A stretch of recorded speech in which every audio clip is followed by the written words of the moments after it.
Hello दोस्तों, कल हम लोगों ने निर्वाचन आयोग का अध्ययन किया था यूनिट 10 में, और उसके अगले टॉपिक नीति आयोग पे आज हम लोग अध्ययन करेंगे, जिसका यूनिट 10 का जो लेक्चर 2 होगा। ठीक है, तो हम लोग स्टार्ट करते हैं नीति आयोग को। तो नीति आयोग में सबसे पहले हम लोग जानेंगे कि मतलब इसका फुल फॉर्म क्या है। तो नीति आयोग का फुल फॉर्म सबसे पहले जानेंगे। तो नीति आयोग का जो फुल फॉर्म है, national institution for transforming India. ठीक है, क्या है? National institution for transforming India. ठीक है, अब हम लोग जानेंगे कि नीति आयोग की पृष्ठभूमि के बारे में थोड़ी अध्ययन करेंगे कि नीति आयोग का गठन कैसे हुआ। तो नीति आयोग के गठन में सबसे पहले हम लोग जानेंगे कि क्या हुआ था कि जब 15 अगस्त 1947 को हमारा देश आज़ाद हुआ या स्वतंत्र हुआ, तो उस टाइम पे जो भारत था, उस टाइम पे भारत में पंचवर्षीय योजनाओं का मॉडल अपनाया गया। ठीक है, लेकिन फिर बाद में होता क्या है कि 15 मार्च 1950 के समय पे जो केसी नियोगी जी थे, केसी नियोगी जी की अध्यक्षता में एक एडवाइजरी प्लानिंग बोर्ड समिति की सिफारिश की गई और उसमें संघीय मंत्रिपरिषद द्वारा प्रस्ताव रखकर इस योजना आयोग का निर्माण किया गया, जिसके पहले अध्यक्ष जो थे वो थे पंडित जवाहरलाल नेहरू, तथा प्रथम उपाध्यक्ष जो थे वो श्री गुलजारीलाल नंदा जी थे। कौन थे? श्री गुलजारीलाल नंदा जी थे। ठीक है, अब इसमें ये क्वेश्चन पूछता है कि अंतिम उपाध्यक्ष कौन थे। तो अंतिम उपाध्यक्ष जो कि योजना आयोग के थे वो श्री मोंटेक सिंह अहलूवालिया जी थे। ठीक है, अब जो योजना आयोग था, योजना आयोग में मुख्य समस्या यह थी कि ये टॉप टू बॉटम रणनीति पे कार्य करता था। क्या करता था? टॉप टू बॉटम रणनीति पे कार्य करता था, जिसका मतलब ये होता है कि ये ऊपर बैठकर नीचे के लोगों के लिए काम करता था, ना कि नीचे बैठकर ऊपर के लिए। मतलब दिल्ली में बैठा हुआ है और गाँव के लिए सोच रहा है, रणनीति बना रहा है। तो इस समस्या के समाधान के लिए श्री नरेंद्र मोदी जी ने अगस्त 2014 को योजना आयोग के स्थान पर नीति आयोग के निर्माण की घोषणा कर दी। क्या कर दी? नीति आयोग के निर्माण की घोषणा कर दी। ठीक है, होता क्या है कि 1 जनवरी 2015 को नीति आयोग का गठन कर दिया जाता है, जिसका मुख्य उद्देश्य था बॉटम टू टॉप रणनीति पर कार्य करना। ठीक है, क्या था? बॉटम टू टॉप रणनीति पर कार्य करना। तो अब हम आगे जानेंगे जो नीति आयोग था, इसका कुछ परिचय ये है कि जैसे परिचय में पहले नंबर तो ये एक कार्यकारी निकाय है।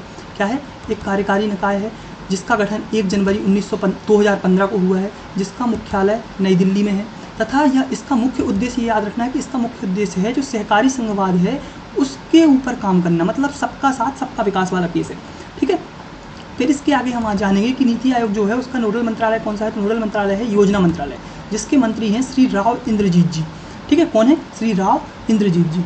ठीक है, अब जो नीति आयोग था, नीति आयोग के जो अध्यक्ष हैं, मतलब प्रथम और वर्तमान अध्यक्ष दोनों सेम है, श्री नरेंद्र मोदी जी। कौन है? श्री नरेंद्र मोदी, क्योंकि नरेंद्र मोदी जी की ही अध्यक्षता में सबसे पहले इसका गठन किया गया था 2015 में। ठीक है, इसके उपाध्यक्ष के रूप में जान लें तो पहले उपाध्यक्ष जो 2020 के प्रीलिम्स में क्वेश्चन पूछा गया था कि अरविंद पनगड़िया जी पहले उपाध्यक्ष थे 2015 में, लेकिन वर्तमान में जो है वो है सुमन बेरी जी। सुमन बेरी जी वर्ल्ड बैंक के पूर्व अर्थशास्त्री रह चुके हैं। इसके पहले कौन क्या रह चुके हैं, ये क्वेश्चन पूछ सकता है। वर्ल्ड बैंक के पूर्व अर्थशास्त्री रह चुके हैं। ठीक है, तो फिर इसके आगे अपन आएंगे कि भैया मुख्य कार्यकारी अधिकारी मतलब सीईओ, जो प्रथम सीईओ थे वो थे श्री सिंधु श्री खुल्लर जी, तथा वर्तमान में जो है BBR सुब्रमण्यम जी हैं। ये अभी ही चेंज हुए हैं कुछ समय पहले, इसके पहले राजीव कुमार जी हुआ करते थे।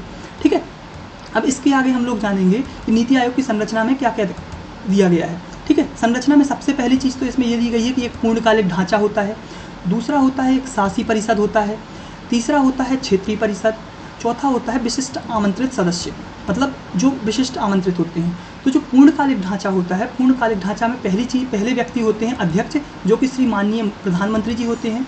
दूसरे होते हैं उपाध्यक्ष जी, जो वर्तमान में सुब्रमण्यम जी हैं, सुमन बेरी जी हैं, प्रधानमंत्री द्वारा नामित होते हैं ये। ठीक है, और कैबिनेट मंत्री के समकक्ष होते हैं। ये क्वेश्चन आपसे पूछ सकता है किसके समकक्ष होते हैं, तो कैबिनेट मंत्री के समकक्ष होते हैं। ठीक है, एक मुख्य कार्यपालक अधिकारी होते हैं जो कि सीईओ होते हैं, जो PM द्वारा नामित होते हैं, मतलब प्रधानमंत्री जी द्वारा नामित होते हैं, जो वर्तमान में सुब्रमण्यम जी हैं। ठीक है, ये भारत सरकार के सचिव के समकक्ष होते हैं। क्या होते हैं? भारत सरकार के सचिव के समकक्ष होते हैं।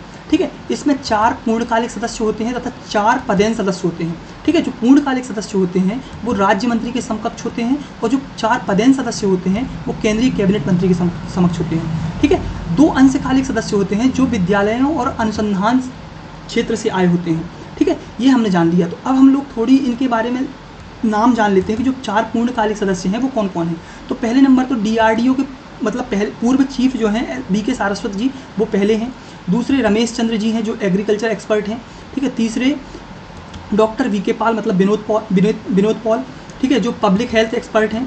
और बिरमानी जी जो अभी बने हैं ये इकोनॉमिस्ट हैं, मतलब अर्थशास्त्री हैं, ठीक है। और जो 4 पदेन सदस्य हैं, पदेन सदस्य में आते हैं अमित शाह जी गृह मंत्री हैं, राजनाथ सिंह जी जो कि हमारे रक्षा मंत्री हैं, निर्मला सीतारमण जी जो कि हमारे वित्त मंत्री हैं, और नरेंद्र सिंह तोमर जी, ठीक है। ये 4 हमारे पदेन सदस्य हैं, ठीक है। इसके आगे हम लोग जानेंगे कि भैया शासी परिषद में कौन कौन होता है।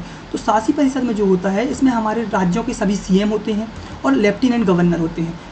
इनके अलावा जो हमारे पदेन सदस्य होते हैं वो भी इसमें आते हैं, उपाध्यक्ष भी इसमें आते हैं और पूर्णकालिक सदस्य भी आते हैं, ठीक है। प्रधानमंत्री जी भी इसी में आते हैं और विशिष्ट आमंत्रित सदस्य भी इसके अंतर्गत आते हैं, ठीक है। इसके आगे हम जानेंगे कि भैया क्षेत्रीय परिषद में क्या होता है। क्षेत्रीय परिषद जो होता है 2 या 2 से अधिक राज्यों से निर्मित होता है। क्षेत्रीय परिषद क्या होता है, 2 या 2 से अधिक राज्यों से निर्मित होता है, जो कि पीएम द्वारा नामित होते हैं, मतलब पीएम द्वारा नियुक्त किए जाते हैं, ठीक है। विशिष्ट आमंत्रित सदस्यों में देख लें तो विशिष्ट आमंत्रित सदस्य जो हैं ये भी पीएम द्वारा नामित होते हैं, जो अभी वर्तमान में नितिन गडकरी जी हैं, पीयूष गोयल जी हैं, वीरेंद्र कुमार जी हैं और अश्विनी वैष्णव जी हैं और राव इंद्रजीत सिंह जी हैं, ठीक है। तो हम लोगों ने ये नीति आयोग की संरचना के बारे में अध्ययन कर लिया। अब इसके आगे हम आते हैं, इसके आगे जानेंगे हम कि भैया नीति आयोग कुछ कार्य भी करता है, जैसे सूचकांक जारी करता है। क्या करता है, सूचकांक जारी करता है। कुछ कार्यक्रम भी चलाए जा रहे हैं नीति आयोग के द्वारा, ठीक है। कुछ विभाग भी हैं नीति आयोग के, तथा अपन इसके आगे राष्ट्रीय विकास परिषद के बारे में भी जानकारी लेंगे, ठीक है। तो जो अपन पहले जान लें कि नीति आयोग कौन कौन से सूचकांक जारी करता है। तो पहले तो होता है कंपोजिट वाटर मैनेजमेंट इंडेक्स, ठीक है। Composite water management index NITI Aayog द्वारा जारी किया जाता है, ठीक है। दूसरा होता है एक्सपोर्ट प्रिपेयर्डनेस इंडेक्स, मतलब निर्यात तैयारी सूचकांक, ठीक है। तीसरा होता है SDG इंडिया इंडेक्स, मतलब ईज ऑफ लिविंग इंडेक्स। 2020 में केरल पहले नंबर पे आया था और मध्य प्रदेश 17वें नंबर पे था, ठीक है। इसके आगे इंडिया इनोवेशन इंडेक्स, मतलब भारतीय नवाचार सूचकांक, जिसमें केरल फर्स्ट था इसके पहले और MP 13 नंबर पे था, ठीक है। State health index. छठवां है स्कूल एजुकेशन क्वालिटी इंडेक्स। क्या है, स्कूल एजुकेशन क्वालिटी इंडेक्स। और एक होता है बहुआयामी गरीबी सूचकांक, भी नीति आयोग द्वारा जारी किया जाता है, ठीक है। अब हम इसके आगे अध्ययन करेंगे कि मुख्य कार्यक्रम कौन कौन से हैं। तो जो नीति आयोग का सबसे मुख्य कार्यक्रम है वो है अटल नवाचार मिशन, जो कि 2016 में यहाँ लिखना भूल गया हूँ मैं, 2016 में चालू किया गया था, जिसके प्रमुख कार्यक्रम में आता है अटल टिंकरिंग प्रयोगशाला, जो कि विद्यालयों में स्थापित किए जाएंगे। अटल इंक्यूबेटर्स, जो कि विश्वविद्यालय में और उद्योगों के लिए बनाए जा रहे हैं। मैटर ऑफ चेंज एक स्टार्टअप है। और एराइज का फुल फॉर्म याद रखना है हमको, applied research and innovation for small enterprises, ठीक है। इसके अलावा अटल इम्यूनिटी इनोवेशन कार्यक्रम, अटल न्यू इंडिया चैनल, इसके अटल नवाचार मिशन के अंतर्गत इतने कार्यक्रम चलाए जा रहे हैं, ठीक है। इसके अलावा देखें तो साथ ही प्रोजेक्ट वह है जिसमें क्या हो रहा है, शिक्षा और स्वास्थ्य के क्षेत्र में क्या क्या परिवर्तन लाए जा सकते हैं, जो कि 2017 में चालू किया गया था। इसका फुल फॉर्म है sustainable action for transforming human Capitals, ठीक है, इसका फुल फॉर्म है। इसके अलावा हम देखें तो अभिनव भारत हेतु 75 कार्यनीति, मतलब एजेंडा 75, जो कि न्यू इंडिया बाई 2020, मतलब 75 जो अपना स्वतंत्रता दिवस की 75वीं वर्षगांठ है, इसके लिए चलाया गया था कि भैया हम इस टाइम पे हम नए इंडिया की स्थापना करेंगे, जो कि 19 दिसंबर 2018 को प्रारंभ किया गया था। इसमें 41 क्षेत्रों का समावेशन किया गया है, ठीक है। इसके अलावा हम आते हैं, इसमें 5वें नंबर पर दिया गया है आकांक्षी जिला कार्यक्रम।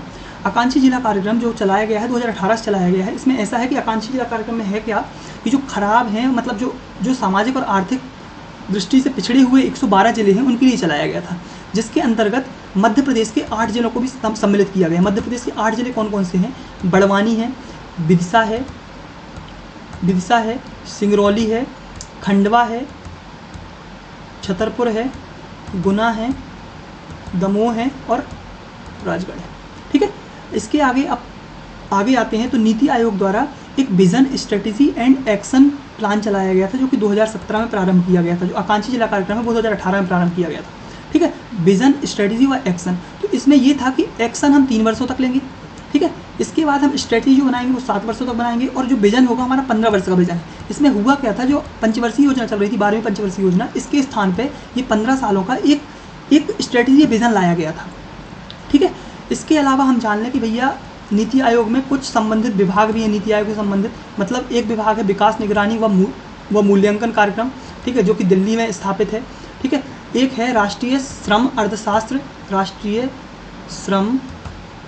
राष्ट्रीय श्रम अर्थशास्त्र,